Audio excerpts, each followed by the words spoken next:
Di tengah kondisi kota yang lagi penuh kekacauan, San Francisco kembali dikejutkan oleh laporan penemuan mayat tidak dikenal di pinggiran Ocean Beach. Suasana malam itu dingin, angin laut terasa menusuk kulit, dan di kejauhan hanya ada suara sirene yang memecah sepi. Malam ini, aku mau ajak kamu kembali ke San Francisco, awal tahun 1970-an, ketika kota ini dilanda ketakutan besar. Rangkaian kasus kejam terjadi berturut-turut, merenggut banyak nyawa, dan membuat warga hidup dalam rasa was-was yang tak berkesudahan. Tapi, di tengah situasi yang sudah mencekam itu, tiba-tiba muncul satu kasus baru, yang pola kejahatannya benar-benar di luar nalar. Kasus ini kemudian dikenal dengan nama The Doodler Serial Killer, dan yang membuatnya begitu sensitif adalah karena para korbannya bukan orang biasa. Semua laki-laki, semua berasal dari komunitas yang saat itu masih dianggap tabu, dan bahkan bisa berujung pada kriminalisasi di San Francisco. Pelakunya tidak pernah tertangkap, identitasnya tidak pernah terungkap, dan sampai hari ini pun, kasus ini masih meninggalkan banyak tanda tanya besar. Siapa sebenarnya The Doodler ini? Kenapa dia memilih korban-korbannya dengan cara seperti itu? Dan bagaimana mungkin seorang pembunuh berantai bisa lolos begitu saja, tanpa pernah tersentuh hukum? Kalau kamu penasaran dengan kisah selengkapnya, tenangkan dulu posisi dudukmu, karena sebentar lagi kita akan menelusuri kisah kelam yang sempat membuat seluruh kota San Francisco tidak bisa tidur nyenyak selama bertahun-tahun.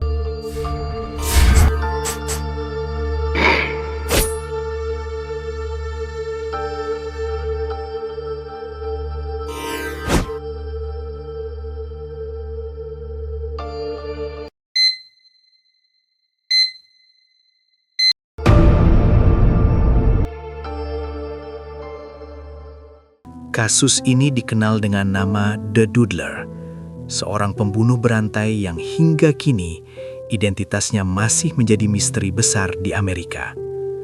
Antara bulan Januari 1974 hingga September 1975, ia diyakini bertanggung jawab atas 6 hingga mungkin 16 pendiskonan nyawa dan 3 percobaan penyerangan terhadap pria di kota San Francisco, California.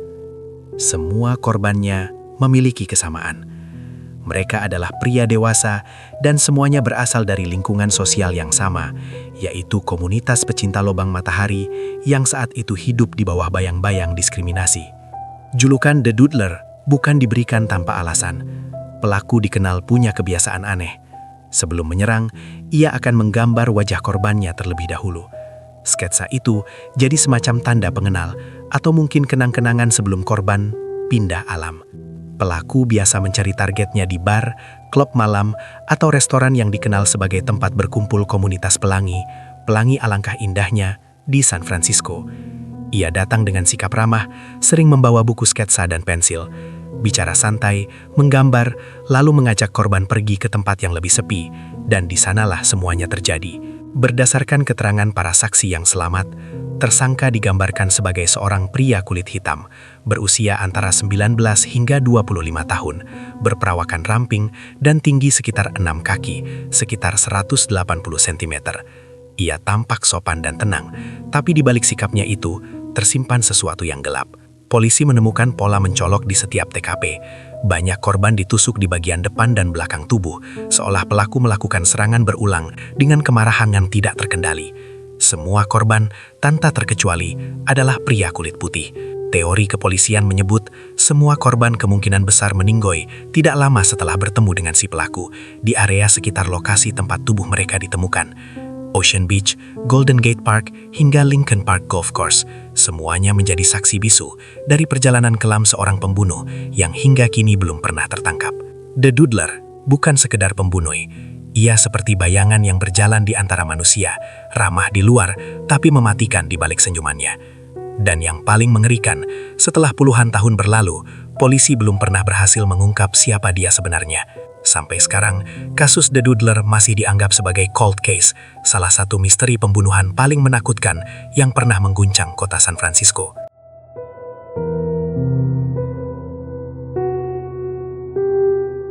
Tanggal 27 Januari 1974, pukul 1.57 dini hari. Di tepi pantai Ocean Beach, San Francisco. Seorang pria ditemukan terbujur kaku di pasir yang dingin. Ombak kecil menyapu kakinya. Tapi tubuh itu tak lagi bergerak. Namanya Gerald Earl Kavanagh, 49 tahun, imigran asal Kanada. Tubuhnya masih berpakaian lengkap, namun di badannya sudah banyak ventilasi, lebih dari selusin. Polisi memastikan Kavanagh sempat sadar dan berusaha melawan, karena di tangannya terdapat luka-luka pertahanan diri. Tapi upayanya sia-sia. Ia meninggoy di tempat, dan untuk sementara waktu, dikenal hanya sebagai John Doe nomor 7. Beberapa bulan berlalu tanpa jawaban, hingga 25 Juni 1974. Pagi itu, seorang wanita yang sedang berjalan di sekitar Danau Spreckles melihat sesuatu yang membuatnya berhenti mendadak. Di tepi danau, tergeletak tubuh seorang pria muda dengan luka di tubuhnya. Korban bernama Joseph J. Stephens, 27 tahun, seorang komedian dan peniru wanita terkenal di klub malam San Francisco. Dia dikenal lucu, ceria, dan disukai banyak orang.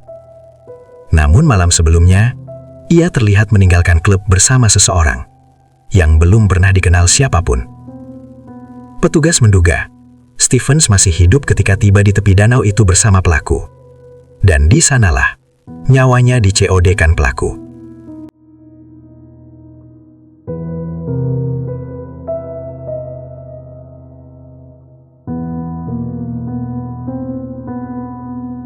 Kasusnya mulai terasa aneh. Dua korban di dua tempat yang berbeda, tapi dengan pola yang sama, yaitu membuat ventilasi di tubuh korban berulang-ulang, dan semua korban adalah pria. Namun sebelum polisi sempat menyusun potongan teka-teki itu, tanggal 7 Juli 1974, hanya 2 minggu setelah kematian Stephens, seorang wanita yang sedang berjalan dengan anjingnya di pantai menemukan tubuh lain. Namanya Klaus Achim Klaus Christmann, 31 tahun, imigran asal Jerman. Ia juga ditemukan di Ocean Beach, tempat yang sama dengan korban pertama. Tapi kali ini keadaannya jauh lebih mengerikan. Ventilasi di tubuhnya lebih banyak dan lehernya udah kayak kabel internet habis digigit curut.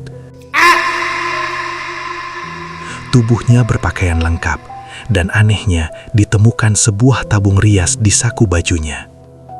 Christmann ternyata sudah menikah, punya anak, tapi keberadaan tabung rias itu membuat polisi bertanya-tanya. Apakah dia seorang pria yang diam-diam menyembunyikan orientasi seksualnya? 3 korban, 3 tempat, dan 1 pola yang sama.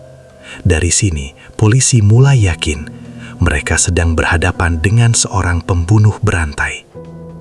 Tapi, mereka belum tahu. Ternyata ini baru permulaan.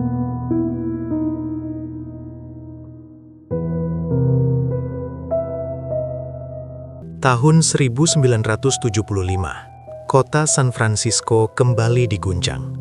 Tepatnya tanggal 27 April, seorang pria bernama Warren Andrews, 52 tahun, pengacara untuk layanan pos Amerika Serikat, ditemukan tergeletak tak sadarkan diri di daerah Land's End, hanya beberapa mil dari Ocean Beach. Tubuhnya penuh luka lebam, tulangnya patah, dan polisi menemukan jejak darah di sekitar batu dan ranting. Andrews masih bernapas, tapi sayangnya ia tidak pernah sadar kembali. 7 minggu kemudian, ia meninggoy di rumah sakit. Kasus itu semakin memperkuat dugaan bahwa pelaku masih berkeliaran di sekitar pantai barat San Francisco, dan tak butuh waktu lama, korban berikutnya muncul lagi. Tanggal 12 Mei 1975, Frederick Elmer Kapin, 32 tahun, ditemukan di tepi pantai. Seorang mantan marinir sekaligus perawat rumah sakit. Tubuhnya penuh luka, dan salah satunya menembus langsung ke aorta, membuatnya pindah alam seketika. polisi menemukan jejak serat di pasir yang menandakan tubuhnya sempat dipindahkan sejauh 20 kaki. Melalui sidik jarinya, Kapin akhirnya teridentifikasi karena data militer dari masa tugasnya di Perang Vietnam. Beberapa minggu setelah itu, tanggal 4 Juni 1975, tubuh seorang pria bernama Harold Goldberg ditemukan di Lincoln Park. Tubuhnya sudah membusuk, diduga meninggal 2 minggu sebelumnya. Yang membuat kasus ini berbeda adalah usianya, 66 tahun, jauh lebih tua dari korban-korban sebelumnya. Cancutnya hilang, celananya tidak terkancing, mungkin dia baru habis main anggar sama pelaku. Dan jasadnya ditemukan di semak-semak taman. Namun pola lukanya masih sama. Meski banyak bukti menunjukkan hubungan antar kasus, polisi belum punya cukup bukti untuk menangkap siapapun. Dan sejak hari itu, nama Harold Goldberg dikenal sebagai John Doe 81, korban terakhir yang dikonfirmasi dari The Doodler. 6 korban, 1 kota, 1 pola kejam. Dan hingga kini, pelakunya masih belum pernah tertangkap. Setelah bertahun-tahun, akhirnya polisi San Francisco sempat menangkap seorang pemuda yang dianggap kuat sebagai pelaku. Ciri-cirinya udah cocok. Wajahnya mirip dengan sketsa The Doodler. Dan dia pun tidak menyangkal pernah nongkrong di bar yang sama dengan para korban. Tapi, kasus ini malah mandek. Bukan karena polisi menyerah, tapi karena 3 korban yang selamat menolak bersaksi di pengadilan. Mereka takut, bukan pada pelakunya, tapi pada dunia yang belum siap menerima siapa mereka sebenarnya. Kalau mereka bersaksi, identitas pribadi mereka akan terbongkar. Dan di tahun 70-an, itu bisa menghancurkan karir, bahkan hidup seseorang. Salah satu yang selamat, kabarnya seorang entertainer terkenal. Satunya lagi, diplomat. Dua-duanya punya reputasi besar. Dan keduanya memilih diam, demi menjaga nama baik mereka. Alhasil, polisi nggak punya cukup bukti untuk menahan si tersangka. Dia pun dilepas. Dan sejak saat itu, The Doodler, si seniman gelap dari San Francisco, hilang, seolah ditelan bumi.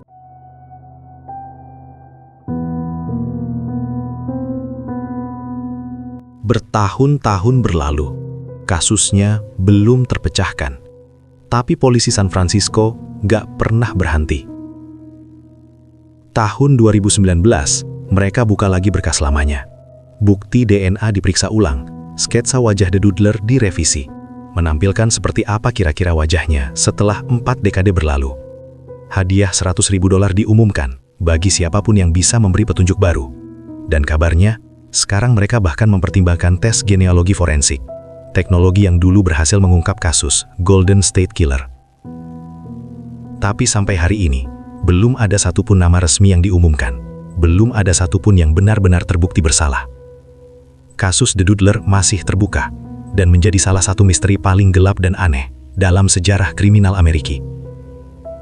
Dan entah dia masih hidup atau sudah berpindah alam lebih dulu, tapi bayangan seniman kelam itu tetap menghantui San Francisco dengan tanda tanya besar. Siapa sebenarnya The Doodler?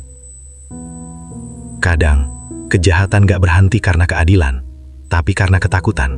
Dan selama kebenaran masih disembunyikan, lukisan gelap ini akan tetap belum selesai.